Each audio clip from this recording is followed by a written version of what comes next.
নমস্কার, শোনাচ্ছি সাহিত্যিক শ্রী অতীন বন্দ্যোপাধ্যায়ের নীলকণ্ঠ পাখির খোঁজে। আজ উপন্যাসের ৩০ পর্ব। পাগল মানুষও সোনার সঙ্গে পুকুরে ডুব দিয়ে উঠে এসেছিলেন। লালটু পল্টু ডুব দিয়ে উঠে এসেছিল।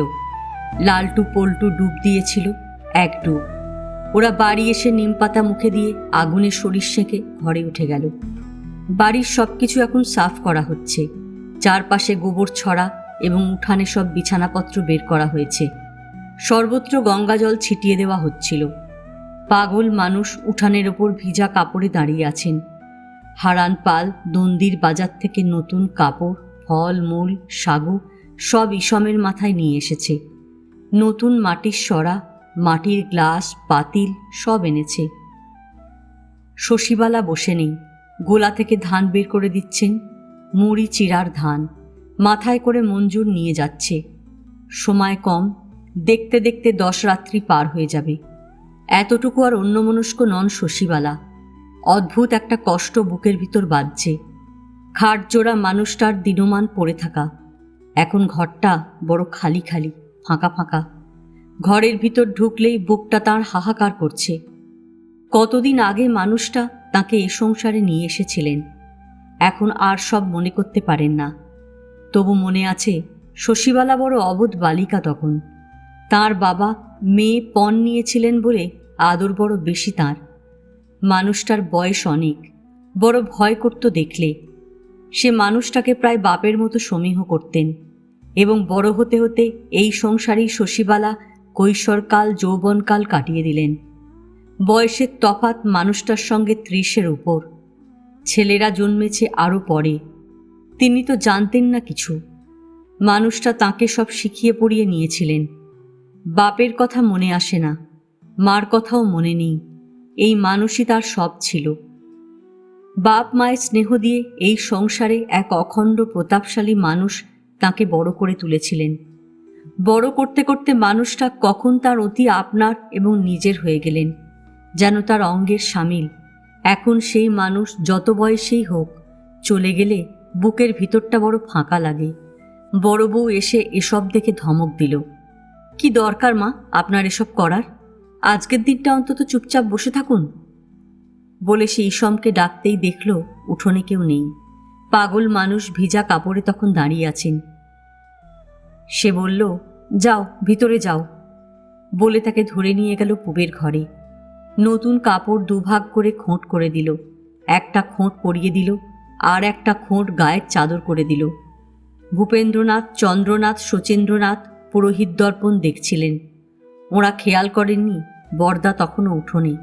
আকাশে তারা না উঠলে ওরা ফলমূল খেতে পারবেন না। এখনও সন্ধ্যার অন্ধকার উঠোনে নামেনি। লালটু পল্টু এবং অন্যান্য আত্মীয় স্বজনের ছেলেমেয়েরা উত্তরের মাঠে দাঁড়িয়ে আছে। কে আগে তারা দেখতে পাবে? তারা দেখতে পেলেই বাবা জ্যাঠামশাই খেতে পাবেন। ওরা মাঠে দাঁড়িয়ে আকাশে তারা খুঁজছিল। ভূপেন্দ্রনাথ বললেন, শ্যামা, দাদারে খবর পাঠা। শচীন্দ্রনাথ বললেন, কাইল যাইব ইসম। পাগল মানুষের গলায় চাবির সঙ্গে কাছা ঝুলছে। তিনি এখন একটা কুশাসনে চুপচাপ বসে আছেন, একটা খোঁট গায়ে। উত্তরের মাঠে ছেলেদের কোলাহল শুনতে পাচ্ছেন। দক্ষিণের পুকুরে বাবাকে দাহ করা হয়েছে, এ কথাটা মনে হলো তাঁর।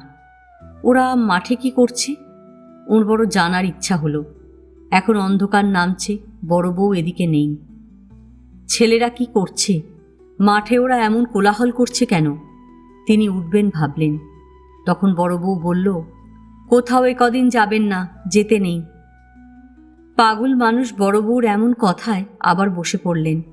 শশী মাস্টার জানালা দিয়ে এসব লক্ষ্য করছেন। সোনা বসে আছে ওর পাশে, সেও উত্তরের মাঠে কোলাহল শুনছিল।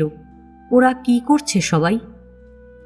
তিনি জানালা থেকে বললেন, বড় বৌদি, লালটু পল্টুকে দেখছি না। ওরা তারা খুঁজছে আকাশে। তারা? তারা না দেখলে জল খেতে পাবে না। এখনো কি তারা আকাশে ওঠেনি? তিনি বের হয়ে যাবার সময় দেখলেন সোনা শুয়ে আছে। ওর গায়ে জ্বর। অবেলায় ডুব দিয়ে জ্বর হতে পারে ভেবে তিনি নেমে গেলেন উঠোনে। ঘরে আরও মানুষজন রয়েছে, সোনা ভয় পাবে না। একা থাকলে ভয় পাবার কথা। ওকে তিনি একটা অদ্ভুত দৃশ্য দেখিয়েছেন। এখন ওর মনে হচ্ছে, কে সে? কে সেই শ্মশানে আবছা অন্ধকারে এমন নৃত্য করে গেল? কে সে মানুষ? তিনি উঠোনে নেমে দেখলেন পাগল মানুষ তেমনি বসে আছেন। তিনিও কি আকাশের কোথাও তারা উঠেছে কিনা লক্ষ্য রাখছেন? শশী মাস্টার দক্ষিণের পুকুরে যাবেন ভাবলেন, এবং যেতে গিয়ে দেখলেন আকাশের দক্ষিণ পশ্চিমে কালপুরুষ উঠে বসে আছে। উত্তরের মাঠ থেকে ওরা দেখতে পাবে না, কারণ গ্রামের গাছপালা উত্তরের মাঠ থেকে এই কালপুরুষকে ঢেকে রেখেছে। তিনি যেতে যেতে ভাবছিলেন, সেই বিদেহী কে? সে কেন এখানে এসেছিল? কি তার কাজ? আর কেনই বা সোনাকে সে এমন একটা মজা দেখালো, এখন ভেবে পাচ্ছে না। সোনা ভয় পায়নি তো? ভয় পেলে কম্প দিয়ে জ্বর আসতে পারে। তিনি তবু এখন এই নিয়ে তেমন মাথা ঘামালেন না। কেবল বড় বউর সঙ্গে দেখা হলে বললেন, বৌদি, সোনার মনে হয় জ্বর এসেছে। সে কোথায়? আমার বিছানাতে শুয়ে আছে। থাকুক, ওর মা তো কাজ করছে, ঘরদোর সাফসুফ হচ্ছে, আভা এসে সব পরিষ্কার করে দিচ্ছে। এখনও আপনার ঘরেই শুয়ে থাকুক। শশী মাস্টার এবার বললেন, লালটু পল্টু আকাশে তারা খুঁজছে, অথচ এখানে দেখুন কত তারা। বড় বউ আকাশের দিকে মুখ তুলে তাকালো। তাই তো। এটা কি বলুন তো? কোনটা? ওই যে দেখতে পাচ্ছেন না 7টা তারা? হো, ওটা তো কালপুরুষ। আপনি তবে জানেন? জানবো না? লালটু পল্টু আকাশে এত তারা থাকতে কেন যে উত্তরের মাঠে তারা খুঁজছে বুঝি না। আপনি যান, ওদের নিয়ে আসুন। পড়াশোনা নেই বলে তারা দেখবার নাম করে মাঠে নেমে গেছে। শশীভূষণ মাঠে নেমে দেখলেন ওরা বেশ দূরে দাঁড়িয়ে আছে। 8-10টি ছেলে মেয়ে। এদের এখন বয়স হয়েছে। লালটু পল্টু প্রায় সাবালক হতে চলেছে।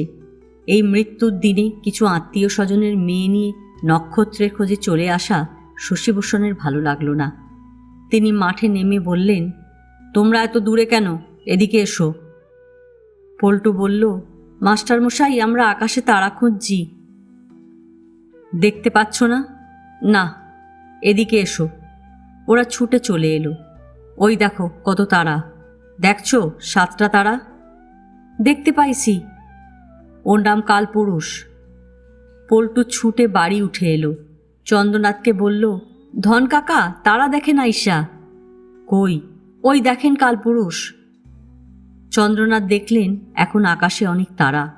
বললেন, তোমরা তারা চেনো? হ্যাঁ। সে ঘাড় কাত করল এবং ছুটে নেমে এলো মাঠে, যেন সে কত তারা চেনে। তখন শশীভূষণ বলছিলেন, তোমরা সবাই উত্তরের দিকে তাকাও। সবাই মুখ তুলে সোজা উত্তরের আকাশে তাকালো। পল্টু ছুটে এসেছে। সে জানে মাস্টারমশাই নিশ্চয়ই মাঠে দাঁড়িয়ে এখন এই গাছ ফুল মাটি সম্পর্কে কিছু বলবেন। সে আর কালপুরুষ দেখল না। সে মাঠে নেমে এসে দেখল সবাই উত্তরের আকাশে কি দেখছে। পল্টু বলল, মাস্টারমশাই, কি দেখছেন? ওটাকে সপ্তর্ষিমণ্ডল বলে। লালটু দেখল এখন এখানে সবাই আছে, কেবল সোনা নেই। এমন একটা আশ্চর্য সন্ধ্যায় উত্তরের আকাশে যখন মাস্টারমশাই ওদের নক্ষত্র চেনাচ্ছেন, তখন সোনা নেই ভাবা যায় না। সে বলল, মাস্টারমশাই, সোনাকে ডাইক্কা আনি। কারণ লালটু জানে সব বলে দিলে সোনা এলে মাস্টারমশাই আবার প্রথম থেকে বলবেন, বরং সোনা এলেই আরম্ভ হবে। সোনা এই সময় কাছে থাকবে না, আর ওরা ঠাকুরদার মৃত্যুর দিনে আকাশের সব নক্ষত্র চিনে ফেলবে, সে হয় না। সোনা এমনিতেই বড় চঞ্চল স্বভাবের ছেলে। ওর কৌতূহলের শেষ নেই। বারবার সে নানাভাবে প্রশ্ন করবে। শশীভূষণ লালটুর মুখের দিকে তাকিয়ে বুঝলেন ছোট ভাইটি কাছে নেই বলে কষ্ট হচ্ছে তার।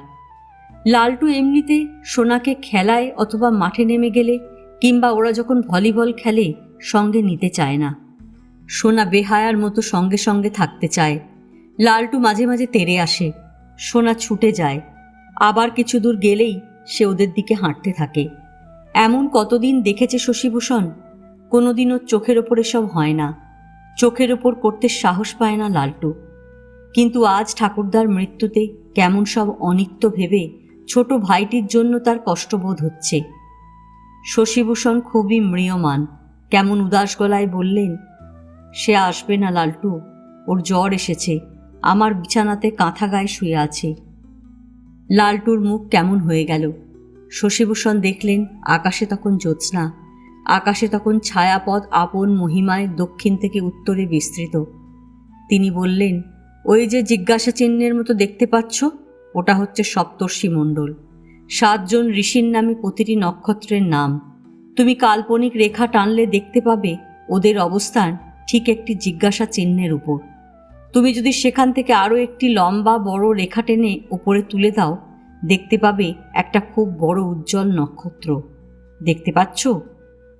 সবাই হ্যাঁ হ্যাঁ করে উঠল। ওটা কি হবে বলো তো? ওটা ধ্রুবতারা না স্যার?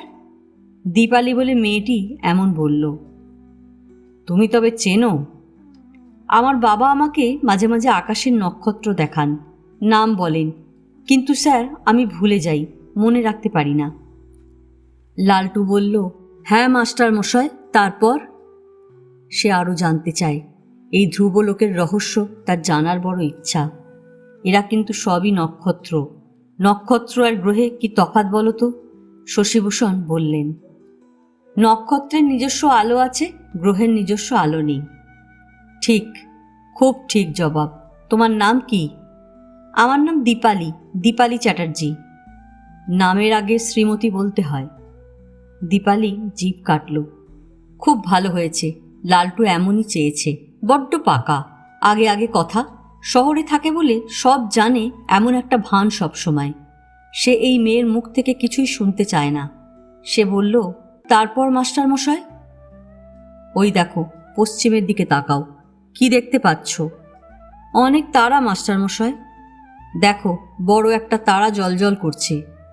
বড় বড়? হ্যাঁ হ্যাঁ বড়। দীপালি বলল, ওটা শুকতারা না স্যার? আবার এই মেয়ের জ্বালায় এখানে থাকা যাবে না। লালটু বলল, স্যার আমাদের মাথার উপর উত্তর দক্ষিণে ছায়াপথ আছে না? আজ জ্যোৎস্না উঠেছে, ছায়াপথ ভালো দেখতে পাবে না।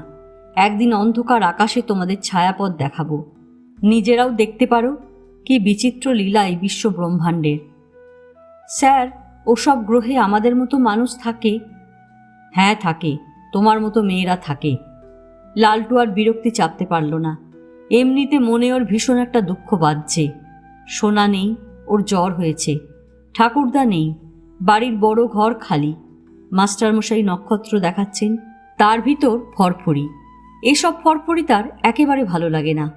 সে মনে মনে বলল, দিমু ঠাস কইরা গালে এক চর, ফরফরিটা ভাইঙা যাইব। শশীভূষণ বললেন, এইভাবে আমরা এক বড় সৌরজগতে বসবাস করি। বড় ক্ষুদ্র এ পৃথিবী। মানুষ আরও কত ছোট, কত কিঞ্চিত সে।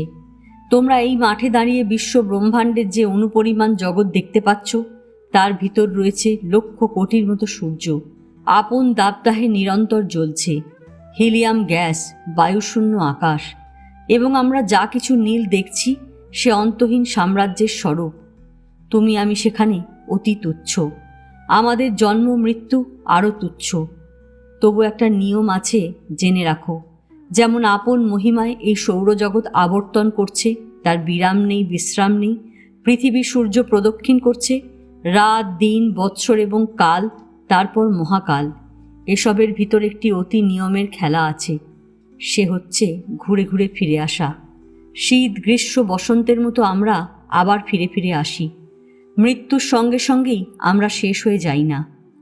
শশীভূষণ আজ এই মৃত্যুর ব্যাপারে কি একটা যেন আবেগ বোধ করছেন। তিনি সংসার অনিত্য এমন ভাবছেন। এক পাগল মানুষ আছেন, নিত্যদিন সংসারে চুপচাপ, কোনো কথা বলেন না, বেশ আছেন, যেন কথা না বললে বেশ থাকা যায়। সংসারের সার বস্তুটি তিনি জেনে ফেলেছেন। কি হবে দুঃখ নিয়ে বেঁচে থেকে? যে কদিন আছো, থাকো, খাও, পাখি দেখো। তিনি কেবল পাখি দেখছেন। শশীভূষণ ওদের নক্ষত্র দেখাচ্ছেন। শ্মশানে যে বিদেহী এসে গেল, সে কে? সে কি মানুষের আত্মা? কেবল কষ্ট পাচ্ছে, কেবল ঘুরছে ফিরছে, কোথায় গেলে একটু শান্তি মিলবে। তিনি এবার সবাইকে ডেকে বললেন, এবার তোমরা বাড়ি এসো, মাঠে বেশি সময় দাঁড়াতে নেই। তিনি এখন আমাদের চারপাশেই আছেন। পারলৌকিক কাজ শেষ না হলে তিনি মুক্তি পাবেন না। সবার এমন কথায় খুব ভয় ধরে গেল। প্রাণে ভয় ওদের সবসময়ই ছিল, তবু ওরা আকাশে তারা দেখতে এসেছিল মাঠে, দলবল নিয়ে এসেছে। এই দিনে একা মাঠে নেমে আসে কার সাধ্য। কিন্তু শশীভূষণের এমন কথায় সবাই ওকে ঘিরে থাকলো। মাস্টারমশাই বাড়ি উঠে গেলে সঙ্গে সঙ্গে ওরাও উঠে যাবে। শশীভূষণ বললেন, তোমরা এদিকে কোনো কালো রঙের মানুষ দেখেছ? ওরা মাস্টারমশাই কি বলতে চাইছেন ঠিক বুঝতে পারছে না। ওরা তাকিয়ে থাকলো। এই একজন কালো রঙের মানুষ, শরীরে আগুন জ্বলছে নিভছে। ওরা এমন কথায় একেবারে শশীভূষণকে ভয় জড়িয়ে ধরল। তোমরা ভয় পাচ্ছ কেন? আমি দেখেছি। আমার এখন দেখা দরকার তিনি তোমাদের ঠাকুরদার আত্মা না অন্য কিছু। ওরা কথা বলতে পারছে না। একা উঠে যেতে পারলে বাড়ি উঠে যেত, তাও পারছে না। এক অবলম্বন এই মানুষ। ওরা ওকে ঘিরে খুব কাছে কাছে থাকছে, যেন সেই প্রেতাত্মা ওদের ছুঁয়ে দেবার জন্য চারপাশে ঘোরাফেরা করছে। ভয় লালটু পল্টু গায়ত্রী জপ করছিল। মানুষের গায়ে আগুন জ্বলে নেভে এ আমি কোনোদিন স্বপ্নেও ভাবিনি। আমাদের শরীর আগুনে পুড়ে গেলে কি হয়? আমরা ছাই হয়ে যাই, আর কি থাকে? শশীভূষণকে খুব চিন্তিত দেখাচ্ছে। ওটা দক্ষিণের মাঠে নেমে গেছে। আমি তোমাদের কি বলবো, এত যে সাহস আমার, কিছুতেই আজ দক্ষিণের মাঠে যেতে সাহস পাইনি। ভয় মানুষকে কি করে রাখে! ভয় মানুষকে অদৃশ্য অলৌকিক কিছু আছে যা ছোঁয়া যায় না, যা অনুভূতি গ্রাহ্য নয়, তেমন এক জগতে বসবাস করতে প্রেরণা দেয়। তিনি বললেন, এই হচ্ছে আমাদের ভগবান লালটু। যার কোনো ব্যাখ্যা চলে না, তাকে আমরা ভগবান ভাবি। তোমার ঠাকুরদা এখন কালো রঙের শরীর নিয়ে নানান রকম আগুনের গর্ত সৃষ্টি করে নিজেই ভগবান হয়ে গেছেন। বলতেই ভয়ে ওরও কেমন শরীরটা কাঁটা দিয়ে উঠল। তিনি বললেন, এসো, আর মাঠে নয়, তারা তোমাদের দেখতে হবে না। তারপর ছুটে এসে প্রায় সবাই উঠোনে উঠে গেল। দক্ষিণের ঘরে এত লোকজন, তবু কেন জানি শশীভূষণের ভয় কাটছে না। সোনা মাথায় মুখে কাঁথা ঢেকে শুয়ে আছে। নিচে পড়ার টেবিলে নরেন দাস, শ্রীশচন্দ্র, আরও গ্রামের কিছু মানুষ বসে বসে গল্পগুজব করছে ভূপেন্দ্রনাথের সঙ্গে। তিনি তাদের কিছু বললেন না। যেখানে সোনা শুয়ে আছে তার পাশেই বসলেন। জ্বরটা বেড়েছে কিনা দেখার সময় মনে হয় সোনা শক্ত হয়ে আছে। এ কি, এত শক্ত কেন? তিনি চিৎকার করে উঠেছিলেন, আপনারা আসুন, সোনা কি হয়ে গেছে? বড় বউ তখন সাদা পাথরের সাগু ভেজাচ্ছিল, ফলমূল কাটছিল। ওরা তারা দেখে ফল জল খাবে, কাঁচা দুধ, মধু এবং তরমুজ, আর সাগু, কলা, এই খাদ্য। রান্নাঘরে ওদের আত্মীয় পবনকর্তার বউ আছে।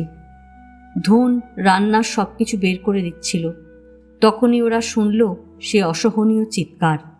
সবাই ছুটে গেল। মনীন্দ্রনাথ সবাইকে এমন ছুটে দক্ষিণের ঘরে যেতে দেখে বিস্মিত হয়ে গেছেন।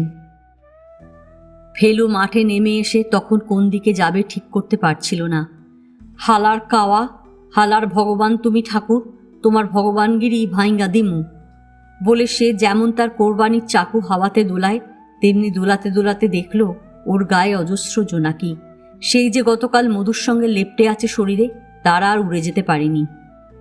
ভীষণ মজা পেয়ে গেল ফেলু। সে ভাবল, এখন একবার সেই ধর্মের ষণ্ডটাকে দেখলে হয়। কোথায় আছে সে? তাকে চিনতে পারলেই শালা লেজ তুলে পালাবে।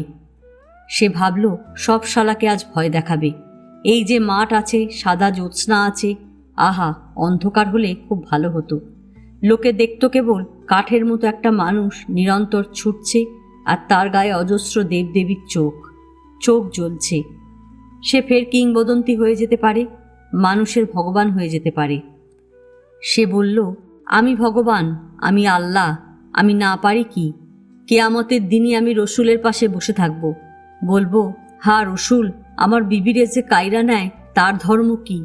আমার যে অন্ন নাই, আমার ধর্ম কি? জালালি যে পানিতে ডুইবা মরল, তার ধর্ম কি? এমন একটা ব্যাপার হয়ে গেলে মানুষের আর থাকে কি? সে যে কি চায় নিজেও জানে না। সে মনে সুখ পাবে না, বেঁচে থেকে সুখ পাবে না। তবে কি ধর্মের নামে সুখ? সে সুখ সুখ করে বিবি বিবি করে পাগল হয়ে গেল। সে বলল, আন্নু রে, তুই কই গেলি? তরে কই পামু? শহরে আমি যাই কি কইরা? তুই ব্যারামি নাসারি মানুষটার কষ্ট বুঝলি না, তাজা ষণ্ড দীক্ষা পালাইলি।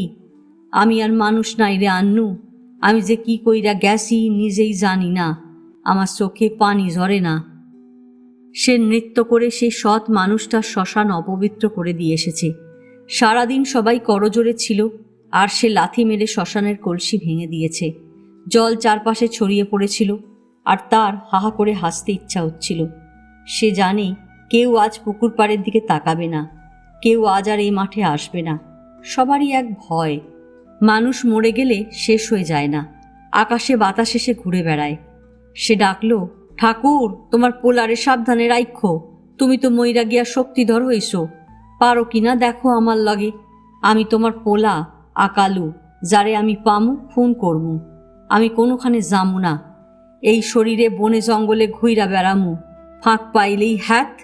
হালার কাওয়া, যেন মনে হয় বাতাসে ঠাকুরের আত্মাটা এখন ভাসছে। সে জোনাকি ধরার মতো মাঠে আত্মা ধরার বাসনাতে ছুটছে। হালার কাওয়া হ্যাত। সে হাত বাড়িয়ে বাতাস থেকে ঠাকুরের আত্মা ধরতে চাইল। এইভাবে ঘুরে ঘুরে এখন বোঝা গেল মৃত আত্মা বাতাসে থেকে ধরা যায় না, অথবা সে ঘুরে মরছে মাঠে। অকারণেই আত্মা খুঁজে মরা তার চেয়ে বরং ভালো গিয়ে বসে থাকা আকালুর ঘরের পিছনে। সে যদি রাতে তার ঘরে ফিরে আসে। তখন ভূপেন্দ্রনাথ বললেন, মাথায় জল ঢালো বেশি করে। গোপাল ডাক্তার এসেছে। সে গলায় স্টেথোস্কোপ ঝুলিয়ে বসে আছে। জ্বরের জন্য অজ্ঞান হয়ে গেছে এমন বলছে। খুব বেশি জ্বর, এত জ্বরে মাথা ঠিক থাকে না, রক্ত উঠে গেছে মাথায়। সকলে চারপাশে বসে রয়েছে। সে আর কি খাবে? বড় বউ সব ফেলে চলে এসেছে এই ঘরে। আশ্বিনের কুকুর পাহারায় আছে, সে ঘরে ঢোকে না। সে কেবল চারপাশে লক্ষ্য রাখে কেউ ঘরে ঢুকে যাচ্ছে কিনা। মাথায় এত জল ঢালা হচ্ছে যে মেঝে ভেসে গেছে জলে। সোনা চোখ বুজে আছে, হাত মুষ্টিবদ্ধ ছিল, এখন হাত খোলা নরম। দাঁত লেগেছিল, এখন দাঁত খোলা। বড় বউ মাঝে মাঝে ডাকছেন, সোনা সোনা, ভালো লাগছে? সে চোখ খুলেই আবার বন্ধ করে দিচ্ছে। কিছুতেই চোখ খুলে রাখতে পারছে না। চোখ দুটো তার এখনো লাল আছে, মাথায় রক্ত উঠে এমন হয়েছে। পাঁচের ওপর জ্বর। সে বিড়বিড় করে কি যেন বলছে। চন্দ্রনাথ মুখের কাছে কান নিয়ে গেলেন, বললেন, জল দিমু? বড় বউ কাছে এসে বলল, জল খাবি সোনা? হাঁ কর। তুই এমন করছিস কেন? কি হয়েছে? কি কষ্ট? এই তো আমরা, কি ভয় তোর? শশীভূষণ কেমন বোকা বনে গেছেন। তিনি কেন যে বলতে গেলেন, আয় সোনা মজা দেখবি বলে তিনি কেন যে পুকুর পাড়ে শ্মশানের দিকে হাত তুলে দেখালেন। ভয় তার এমন হয়েছে, এসব বলে দেওয়া ভালো। তিনি বলে দিলেন, আমি যে কি করলাম বড় বৌদি, ওরও যেন ভয়ে কম্প দিয়ে জ্বর আসছে। কি বলবো আপনাকে, শ্মশানে এক আশ্চর্য ব্যাপার। আপনারা সবাই যখন বাড়ির ভেতর ঢুকে গেলেন, আমি সোনাকে নিয়ে এ ঘরে বসে রয়েছি। আমার উচিত ছিল জানলা বন্ধ করে রাখা, তবে আর এসব দেখতে হতো না। বলেই কেমন তিনি জানলার দিকে ভয়ে ভয়ে তাকালেন। দেখলে মনে হবে শশীভূষণেরও যেন কম্প দিয়ে জ্বর এসেছে। তিনি বলতে পারছেন না, তিনি ঢোক গিলছেন। তিনি বললেন, পাঁজি এনে দিনটা দেখলে ভালো হতো। কি দিনে তিনি গেলেন! কেন, কি হয়েছে? বড় বউ চোখ বড় বড় করে তাকিয়ে থাকলো। ধনবউ অনবরত জল ঢেলে যাচ্ছে, ওর হাত ধরে গেছে, তবু কিছু বলছে না। সে অপলক তাকিয়ে আছে সোনার দিকে। দাহ করার সময় কাছে থাকতে না দিলেই হতো, এমন ভাবছে। শশীভূষণ বললেন, আমি বললাম মজা দেখবি? সোনাকে 2 আঙুল তুলে দেখালাম। সোনার কৌতূহল বেশি জানি। সে বারবার আমাকে নানাভাবে এই মৃত্যু সম্পর্কে প্রশ্ন করেছে। মানুষ মরে কোথায় যায়, কি হয়, কোথায় সে জন্ম নিলে আমরা চিনতে পারবো কিনা, এই আমাদের ঠাকুরদা, নাকি জন্ম কোথাও কেউ নেয় না, বাতাসে আত্মাটা মিশে যায়। আমি বললাম, সোনা, কেউ মরে শেষ হয়ে যায় না। ওই দেখো। দেখলাম বৌদি পোড়া কাঠের মতো একজন মানুষ সন্ধ্যায় আবছা অন্ধকারে শ্মশানে এসে নৃত্য করছে। গায়ে ফুলকে দিয়ে আগুন বের হচ্ছে, ঠিক যেন আধ পোড়া একটা মানুষ শ্মশানে ফিরে এসেছে ফের। আমার ভারী কৌতূহল হলো। সোনাকে বললাম, ওই দেখো, মানুষ মরে কোথাও যায় না, এ পৃথিবীতেই সে থাকে। গোটা ঘর চুপচাপ, কোনো শব্দ নেই, কেবল জল পড়ার শব্দ। গোপাল ডাক্তার বলল, এখানে এসব আলোচনা না করাই ঠিক না। সবারই হুঁশ হলো। এ সম্পর্কে আর কোনো কথাকেও জিজ্ঞেস করতে সাহস পেল না। রাম রাম, সবাই মনে মনে রাম নাম উচ্চারণ করে উঠল। এই বাড়িতে আর কিছু নেই এখন মনে হচ্ছে। সবাই কেমন এক অশরীরী এসে ছুঁয়ে দিচ্ছে। সবাই ভয়ে ভিতরে ভিতরে ফুলে যাচ্ছে। কেবল মনীন্দ্রনাথ ঘরের দাওয়ায় বসে হাঁকছেন, গ্যাস চোরের শালা। ওকে কেউ খেতে দিচ্ছে না। সারাদিন না খেয়ে তার খিদে বেড়ে গেছে। কুকুরটাও হাই তুলল। রাত অনেক হয়ে যাচ্ছে। গোপাল ডাক্তার ঘন্টি বাজাতে বাজাতে আজ গেল না। সাইকেলে সে আজ আসেনি, হেঁটে এসেছে। ওকে ইসম দিতে যাবে তার গ্রামে। সে একা একা ফিরে আসবে আবার। সে যেমন সোনার জন্মকালে হাতে লণ্ঠন বগলে লাঠি নিয়ে বের হয়েছিল, তেমনি নিশীথে গোপাল ডাক্তারকে দিতে চলে গেল। সোনা তখন বাতাসে বুঝি দুলছিল। সে হাতটা ওপরে তুলে বাতাসে কি খুঁজছে। সে কি খপ করে ধরতে চাইছে? ধনবউ এমন দেখে ফুপিয়ে ফুপিয়ে কাঁদতে থাকলো। সারা রাত এই করতে করতে কখন সকাল হয়ে গেছে কেউ টের পায়নি। তারিণী কবিরাজের জন্য আবার লোক পাঠানো দরকার। ঈশামী সকালে এসে খবর দিল একজন ওঝা আসছে, সে সোনাকে দেখবে। সকালে যে ওঝা এসেছিল তার বর্ণবহুল চেহারা বড় বউকে ভীষণ ভয় পাইয়ে দিচ্ছে। সে চুল বড় করে রেখেছে, হাতের নখ কাটে না, পায়ের নখ কাটে না, চোখ লাল, গাঁজার কলকে হরেক রকমের গলায় বাঁধা। সে বলল, মরা দোষ পাইছে, সহজে নিস্তার নাই। তা নিস্তার না থাকুক। সোনা কিন্তু সকালের দিকে কেমন একটু নিদ্রা গেল। ভূপেন্দ্রনাথ বললেন, এবারে তুমি যাও, দরকার পড়লে ডাইকা পাঠামু। ওঝা বলল, কর্তা, ভূত বাড়িতে পাহারানা দিতে দিতেই পালাইছে, আমার বিদায়। বিদায় আর কি? কি চাও তুমি? 2 কাঠা ধান আর পাত পাইতা দই সিরা। তা শ্রাদ্ধের দিন আইসো, খাইবা। ওঝা চলে গেল। যাবার সময় বলল, কর্তা, বাড়ি বাইন্দা দিয়া গেলাম, কোনো ডর নাই। সবাই শুনল কথাগুলি। লালটু পল্টুর শুনে সাহস ফিরে এলো। শশীভূষণ পর্যন্ত কথাটা বিশ্বাস করলেন, এবং বাড়িতে যে এক অদৃশ্য ভয় সবসময় ঝুলেছিল বাতাসে, এক সামান্য ওঝা এসেই কেমন তা উড়িয়ে দিয়ে গেল। মনীন্দ্রনাথ তখন সোনার শিয়রে বসেছিলেন। সোনা বস্তুত মনীন্দ্রনাথকে শিয়রে দেখেই কেমন সাহস পেয়ে গেল। ওর ভিতরে যে ভয়ঙ্কর সেই দৃশ্য, তাকে ধরে বেঁধে নিয়ে যাচ্ছে কারা, পুড়িয়ে মারার জন্য চিতার কাঠে তুলে দিচ্ছে। অমলা কমলা কাঁদছে দাঁড়িয়ে দাঁড়িয়ে। আগুনের ভিতর ওর সুন্দর চোখ মুখ পুড়ে যাচ্ছে। সে কালো বিবর্ণ হয়ে যাচ্ছে। পুড়ে যেতে যেতে সে একটা লেজ খসে পড়া ব্যাঙ হয়ে যাচ্ছে। অথচ আত্মাটা তার সেই ব্যাঙের ভিতর আছে। সে টের পাচ্ছে না, সব কষ্ট যন্ত্রণা টের পাচ্ছে। সে আর এই পৃথিবীতে ফিরে আসতে পারছে না সোনা হয়ে। সে একটা অন্য জীব হয়ে গেছে। তাকে কেউ চিনতে পারছে না। সে মেলায় হারিয়ে যেমন ভেউ ভেউ করে ছেলে মানুষ কাঁদে, সে তেমনি তখন কাঁদছিল। তখনই দেখল পাগল জ্যাঠামশাই ওর শিয়রে এসে বসেছেন, ওর মাথায় হাত বুলিয়ে দিচ্ছেন। তাকে একমাত্র তিনিই চিনতে পেরেছেন। বলছেন যেন, সোনা, তোর ভয় নেই, আমি তোর সঙ্গে যাব। সোনার সঙ্গে যদি পাগল জ্যাঠামশাই থাকেন তবে আর কি ভয়। ওর চোখে নির্ভয় ঘুম এসে গেল। পাগল মানুষ তারপর বের হয়ে এলেন। কেমন একটা অভিমান কাজ করছে। কাল রাতে কেউ তাকে খেতে দেয়নি। বাবা তাকে শ্রাদ্ধের মন্ত্র পড়তে অনুমতি দিলেন না। তিনি ভিতরে ভিতরে ভয়ঙ্কর অভিমানে ক্ষুব্ধ। যেদিকে এখন 2 চোখ যায় বের হয়ে যাবেন। তিনি ধীরে ধীরে সকলের অলক্ষ্যে হাঁটতে থাকলেন। কেন যে আজ সকালে এমন কুয়াশা হলো? পাগল মানুষ গোপাটে নেমে পথ খুঁজে পাচ্ছিলেন না। এটা গ্রীষ্মের দিন। 3-4 দিন মাঝে মাঝে আকাশ মেঘলা গেছে, কিন্তু ঝড় জল কালবৈশাখী কিছু হয়নি। 2 দিন খাঁ খাঁ রোদ। কাল রাতে জ্যোৎস্না ছিল, আজ সকালে কুয়াশা। তিনি পথে নেমে এলে কেউ তাকে দেখতে পেল না। হাসান পীরের দরগায় তিনি আজ যাবেন। কতদিন তিনি যাননি। কতদিন তার হাসান পীরের সঙ্গে দেখা হয়নি। সে কবে একবার বর্ষার শেষে হাসান পীরের দরগায় তিনি গিয়েছিলেন। হাসানের উক্তি তার মনে পড়ছে, তর যা চক্ষু মনি চক্ষুতে কয়, তুই পীর হইবি না হয় পাগল বই না যাবি। আচ্ছা পীর সাহেব, আমার সেই চক্ষুতে কোন দুরাশা জেগে আছে? দুরাশা সবারই থাকে মনি, তরও আসে। দুরাশা না থাকলে মানুষ বাঁচে না। আমার কি দুরাশা? তোর দুরাশা তুই পাইবি না, তার জন্য ঘুইরা মরবি। কেন পাবো না? আমার কি কসুর? সে পীর সাহেবের ভাষায় কসুর কথাটা ব্যবহার করেছিল। তোর কসুর, তুই বড় বেশি সাদাসিধা মানুষ। সাদাসিধা মানুষের বেশি দুরাশা ভালো না। আমি ঠিক চলে যাব, এখানে থাকবো না, ওর কাছে চলে যাব। আমাকে কেউ খেতে দেয়নি কাল পীর সাহেব। বাবা আমাকে মন্ত্রপাঠ করতে দিলেন না। আমার কি আর আছে? সারাদিন আপনার কাছে আজ বসে থাকবো, তারপর হেঁটে হেঁটে পলিনের কাছে চলে যাব। কেউ আমার নাগাল পাবে না, ঠিক না পীর সাহেব? কুয়াশার ভিতর তিনি হাঁটছেন আর হাঁটছেন, দ্রুত হেঁটে যাচ্ছেন।